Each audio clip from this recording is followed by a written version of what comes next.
27 सालों के लंबे वनवास के बाद अब दिल्ली में भारतीय जनता पार्टी की सरकार आ चुकी है और इतना ही नहीं बल्कि भाजपा सरकार ने अब अपने मुख्यमंत्री के नाम का ऐलान भी कर दिया।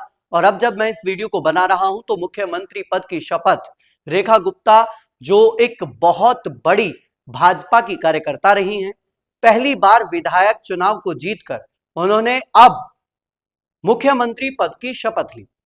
खैर, आपको बता दें, रेखा गुप्ता जो 30 वर्षों से अधिक भारतीय जनता पार्टी में, या यूं कह लीजिए कि उनका राजनीति से संबंध रहा है, राजनीति के एक लंबे कार्यकाल के बाद यानी कि 30 वर्षों के बाद आज वो दिल्ली की मुख्यमंत्री की गद्दी पर सुशोभित हुई है। और वो कहते हैं कि भारतीय जनता पार्टी जिस नाम को किसी ने नहीं सोचा होगा, वो उस नाम को सबसे आगे लाकर खड़ा कर देती है, जैसा हमने राजस्थान में भी देखा और जैसा हमने मध्य प्रदेश में भी देखा। लेकिन जब रेखा गुप्ता का नाम ऐलान हुआ, उसके पीछे लोगों ने बताया कि इसके पीछे कहीं ना कहीं आरएसएस यानी कि राष्ट्रीय स्वयंसेवक संघ की बहुत बड़ी भूमिका है। उनका नाम दिल्ली की मुख्यमंत्री बनने के लिए जो दिया गया था, या जिस संगठन ने सबसे पहले उनका नाम आगे किया है, वो राष्ट्रीय स्वयंसेवक संघ बताया जाता है।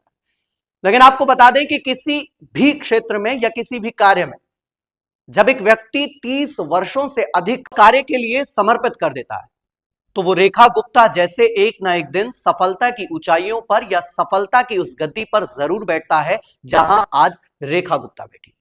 लगभग 50 वर्ष की उम्र में रेखा गुप्ता दिल्ली की 9वीं मुख्यमंत्री बनी है। आपको बता दें कि पहली नहीं, दूसरी नहीं, लगभग तीसरी से चौथी महिला मुख्यमंत्री जो भारतीय जनता पार्टी की तरफ से दिल्ली की मुख्यमंत्री के पद पर बिठाई गई। आपको बता दें, शीला दीक्षित जो सबसे लंबे कार्यकाल के महिला थी दिल्ली की सीएम, और उसके बाद वसुंधरा राजे जो 10 साल और 9 दिन तक सीएम रही। उसके बाद अब रेखा गुप्ता, जिन्होंने 20 फरवरी को शपथ ली है और इनका कार्यकाल अब शुरू हो चुका है। लेकिन 27 वर्ष बाद दिल्ली में जब दोबारा भारतीय जनता पार्टी की सरकार बनी, तो विधायक दल की बैठक ने यह मंजूरी दी कि हमारी नए विधायक दल की नेता होंगी रेखा गुप्ता। लगभग 50 वर्ष की उम्र में, और जिन्होंने एक लंबा समय राजनीति को दिया, एबीवीपी यानी कि उस छात्र संघ की नेता भी रह चुकी और तमाम ऐसे बड़े बड़े पदों को सुशोभित करने के बाद आज वो दिल्ली की मुख्यमंत्री बनी। कभी कभी हमें लगता है कि प्रधानमंत्री नरेंद्र मोदी के नेतृत्व में चलने वाली भाजपा सरकार वाकई गजब है। कब किस व्यक्ति को उठाकर मुख्यमंत्री बना दे, यह हमें भी नहीं पता। हो सकता है जो इस वीडियो को देख रहे हैं, कभी आपको भी उठा के ले जाया जाए और मोदी जी कहें कि आपको ही मुख्यमंत्री बनाया जा रहा है। क्योंकि भाजपा है तो सब मुमकिन है और ये कर सकती है भाजपा। जहां एक और प्रवेश वर्मा का नाम ट्रेंडिंग में था कि भारतीय जनता पार्टी केवल एक ही व्यक्ति को मुख्यमंत्री बनाएगी और वो है प्रवेश वर्मा, वहीं जहां रेखा गुप्ता का नाम कोई ले नहीं रहा था, तो भारतीय जनता पार्टी ने यह करके दिखाया, ये बताया कि हम किसी को भी और कभी भी बना सकते हैं मुख्यमंत्री।